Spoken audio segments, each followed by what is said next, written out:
Game developers were hacking new 32-bit hardware to see what they could get away with. It was the Wild West of experimental 3D design.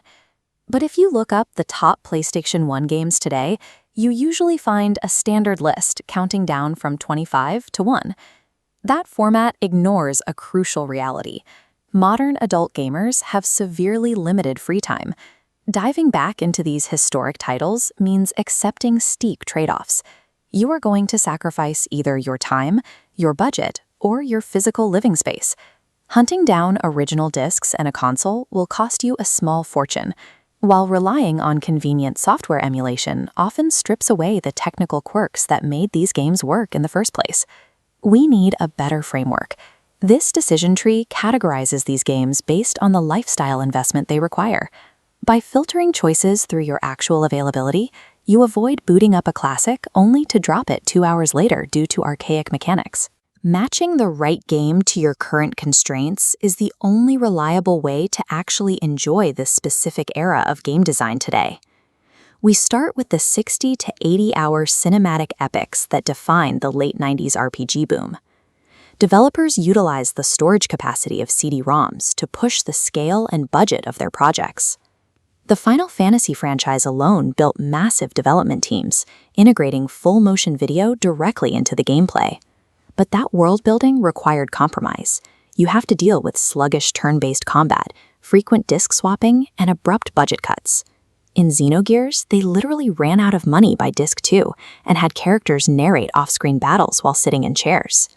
If you emulate these games, you can fast-forward through the slow animations and upscale the resolution, which saves you from major visual fatigue over an 80-hour playthrough.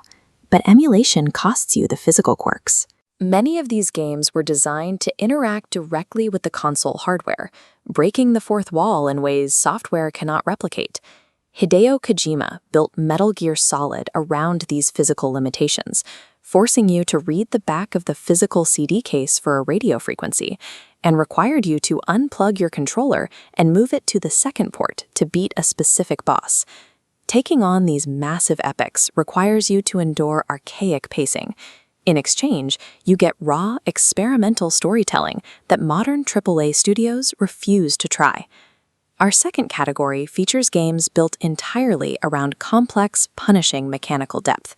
Titles like Vagrant Story and Final Fantasy Tactics hide their true depth behind completely unexplained grid positioning and dense weapon crafting systems. The risk is high. If you misunderstand the mechanics or save your game inside a castle before a major boss fight without the right gear, you can permanently softlock your file and lose dozens of hours. Experiencing these tactical games legally means navigating a highly inflated physical collector's market, where mint copies cost a small fortune.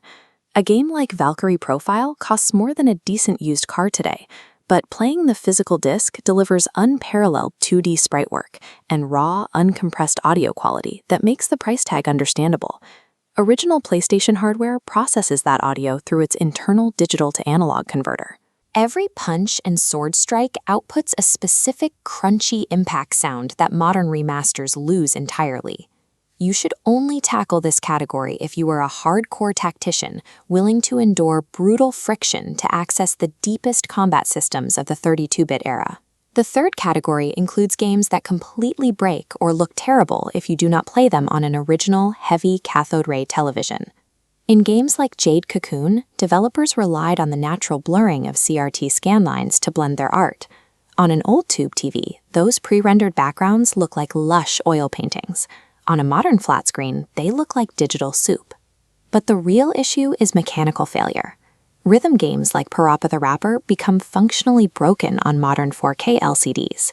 Converting the analog signal to HDMI introduces digital input lag. When the timing windows are notoriously tight, even a millisecond delay makes hitting the correct beats completely unplayable. Sourcing and dedicating living room space to a CRT setup is an expensive, space-consuming commitment. You should only make that leap if you are playing these specific hardware-dependent titles. Finally, we have the zero-friction dopamine hits. These are fast-paced arcade-style games optimized for very short 20-minute sessions. Developers bypassed official Sony math libraries to squeeze immense performance out of the hardware. Crash Bandicoot streamed geometry off the disc in real time to deliver incredibly tight movement and consistent frame rates. Take Tony Hawk's Pro Skater 2 and the fighting game Tekken 3, drop you straight into raw action. You can land a perfectly timed counter or combo without sitting through a single tutorial. The trade-off here is obvious. You sacrifice deep narratives and long-term progression trees for repetitive, instant action. If you have almost no free time, these zero-friction games remain the absolute best entry point for adults who want pure gaming joy.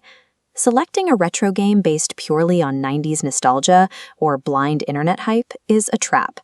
Mismatched expectations lead directly to burnout. You end up wasting your valuable adult leisure time fighting tank controls instead of relaxing. To avoid that, we use this final recommendation matrix. This chart shows exactly how to map your real-world constraints directly to the appropriate games and setups. If you have minimal free time and only own a modern screen, you fall into the time-poor parent bracket. Stick strictly to zero-friction hits like Castlevania Symphony of the Night. If you want dark storytelling and have the patience for complex menus, you are the emulating tactician. Emulate high-friction games like Vagrant Story so you can utilize modern save states to avoid permanent softlocks. If you already own a CRT and need to justify the space it takes up, focus purely on hardware exclusives like Jade Cocoon to get the authentic visual experience. Accepting your current adult constraints means admitting you will probably never finish an 80-hour epic like Legend of Dragoon, and that is perfectly fine. Discarding the illusion of universal masterpieces for targeted selection will save you hundreds of hours. Subscribe to the channel for more gaming analysis that actually respects your time.